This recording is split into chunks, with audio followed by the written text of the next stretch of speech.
Hi friends, welcome to Rasima vlogs. இன்றைக்கி நம்ம என்ன பார்க்க போகிறோன்னா மஷ்ரூம் தொன்னை பிரியாணி. அதுக்கு ஃபர்ஸ்ட் வந்து மஷ்ரூமை க்ளீன் பண்ணி எடுத்துக்கலாம். அதை க்ளீன் பண்ணுறது அவ்வளோ பெரிய கஷ்டம்லாம் இல்லை. இந்த மாதிரி நம்ம லேசாக மேலே இருக்கிற தோலை வந்து நைஃபால் பண்ணாலே வந்துடும். ஸோ இந்த மாதிரி தோலை உரித்து எடுத்துக்கிட்டால் அவ்வளோதான். அது பாருங்கள் எப்படி வருது பாருங்களேன். க்ளீனாக நம்ம லேசாக வச்சு இப்படி பண்ணாலே போதும், வந்துடும்.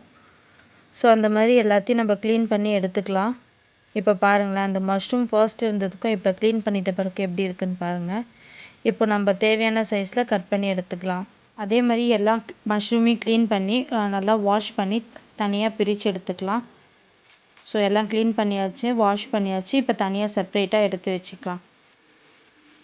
தண்ணி இல்லாமல் எடுத்து வச்சுருங்க. ஓகே, இப்போ ஸ்டவ் ஆன் பண்ணி பிரியாணி டபரா எடுத்து வச்சுக்கலாம்.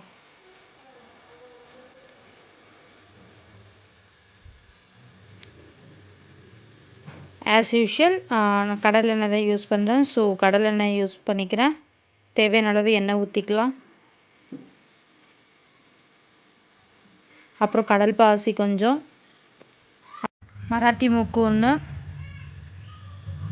3 ஏலக்காய், ஒரு 4-5 பிரிஞ்சி இலை, அரை ஸ்பூன் சோம்பு எடுத்துக்கலாம். நல்லா பொரியுது. இப்போ வந்து ஒரு பெரிய வெங்காயம் 1 ஸ்லைஸாக கட் பண்ணி எடுத்துக்கலாம். நீல வாக்கில் ஸ்லைஸாக கட் பண்ணி எடுத்துக்கலாம். ஸோ அந்த வெங்காயத்தையும் ஆட் பண்ணி வதக்கி விடலாம். நல்லா வதங்கணும். நல்லா வதக்கி விடுங்க.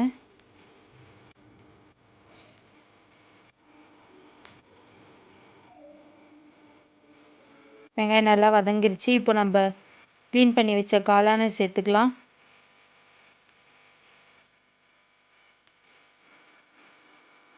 காளான் சேர்த்துட்டு கிளறி விடுங்க.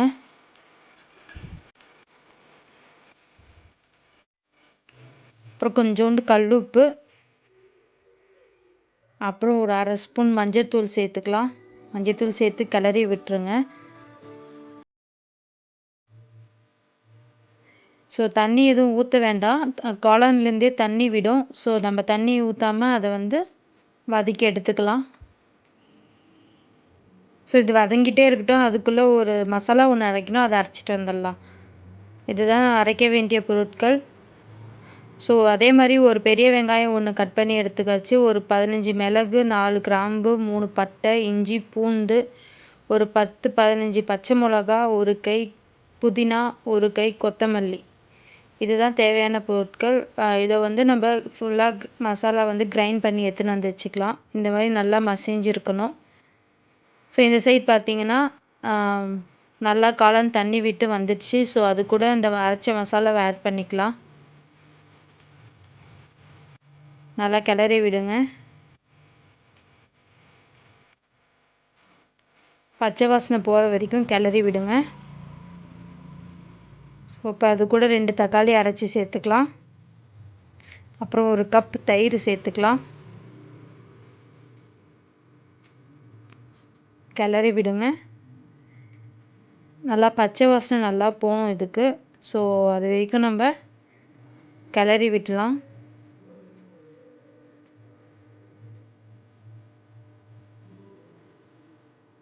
ஸோ இது அப்படியே இருக்கட்டும். ஒரு மூடி போட்டு மூடிடலாம். ஒரு 5 மினிட்ஸ் நல்லா கொதிக்கட்டும்.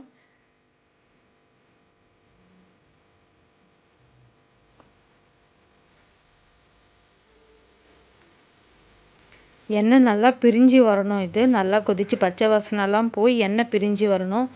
ஸோ இப்போ திறந்து பார்க்கலாம். பாருங்கள், எண்ணெய் அழகாக பிரிஞ்சு வந்திருக்கு பாருங்கள். இது பாருங்கள், நல்லா கொதிக்குது, உங்களுக்கே தெரியுது எண்ணெய் பிரிஞ்சு. கிளறி விட்டுக்கலாம்.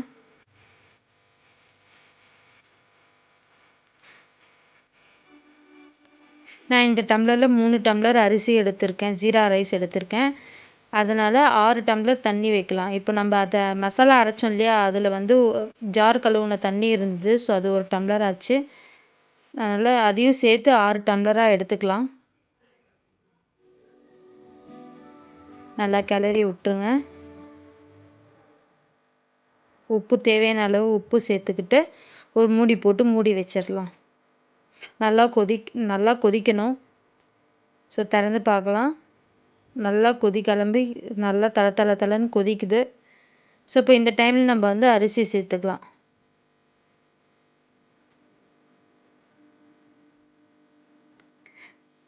அரிசியில் இருக்கிற தண்ணியை நல்லா ஸ்ட்ரைன் பண்ணி சேர்த்துக்கலாம். நான் அதே தான் ஜீரா ரைஸ் எடுத்திருக்கேன்.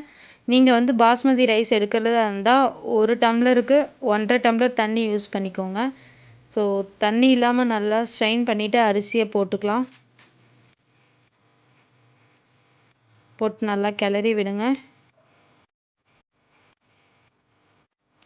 ஸோ அது நல்லா அரிசி வேகட்டும். நம்ம ஒரு மூடி போட்டு மூடி வச்சிடலாம். ஒரு 10 மினிட்ஸ் கழிச்சு பார்ப்போம். பாருங்கள், தண்ணி அவ்வளோவா இல்லை. அரிசி நல்லா வெந்து வருது. ஸோ ஒரு கிளறி விட்டுட்டு திரும்பி வந்து மூடி போட்டு மூடி விட்டுடலாம். மெதுவாக கிளறணும். ஸோ இது அரிசி உடையக்கூடாது. மெதுவாக கிளறுங்க. ஸோ அதில் தண்ணி எல்லாம் வடிஞ்சிருச்சு. இது தம் போடுறதுக்கான கரெக்டான டைம். ஸோ எல்லாம் இப்போ சரி பண்ணி வச்சுக்கலாம். இப்போ ஒரு ஸ்பூன் நெய் ஆட் பண்ணிக்கலாம்.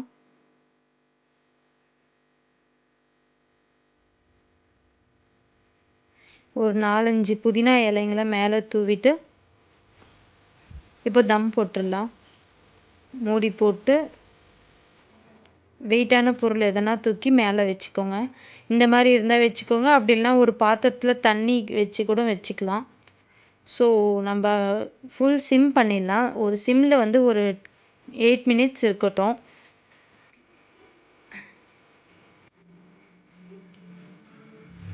அது வரைக்கும் வெயிட் பண்ணலாம். 8 மினிட்ஸ் ஆயிடுச்சு. இப்போ நம்ம ஆஃப் பண்ணிடலாம். அதை டிஸ்டர்ப் பண்ணாதீங்க. ஒரு 15 மினிட்ஸ் அப்படியே இருக்கட்டும். 15 மினிட்ஸ் கழித்து பார்ப்போம். 15 மினிட்ஸ் ஆகிடுச்சு. இப்போ நம்ம ஓப்பன் பண்ணி பார்க்கலாம். ஓப்பன் பண்ணும்போதே ஸ்மெல் வந்து பயங்கரமாக தூக்குதுங்க. இப்போ தம்மை உடச்சி விட்டுடலாம். நான் பண்ணுற மாதிரியே பண்ணுங்கள். அரிசி உடையாமல் வரும். மெல்லமாக 4 ஃபுல் கார்னர் சைட்லேயும் இந்த மாதிரி மெதுவாக பண்ணி விடுங்க.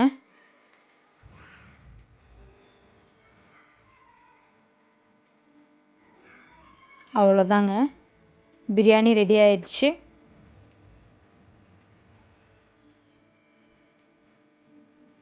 அரிசி நீட்டாக இருக்குது. நல்லாவே அரிசி எதுவும் உடையில, அடியும் பிடிக்கல. நல்லா சூப்பராக வந்திருக்கு. பிரியாணி ரெடி ஆயிடுச்சு. நம்ம இப்போ சாப்பிட வேண்டியது தான். ஸோ எடுத்துக்கலாம். ட்ரை பண்ணி பாருங்கள். டேஸ்ட் பயங்கரமாக இருக்கும். மஷ்ரூம் வந்து சொல்லவே வேண்டாம். அவ்வளோ டேஸ்ட் நல்லா இருக்கும். ஸோ பிளேட்டிங் ஆயிடுச்சு. பிளேட்டிங் பண்ணிடலாம். அவ்வளோதாங்க, பிளேட்டிங்கும் பண்ணியாச்சு.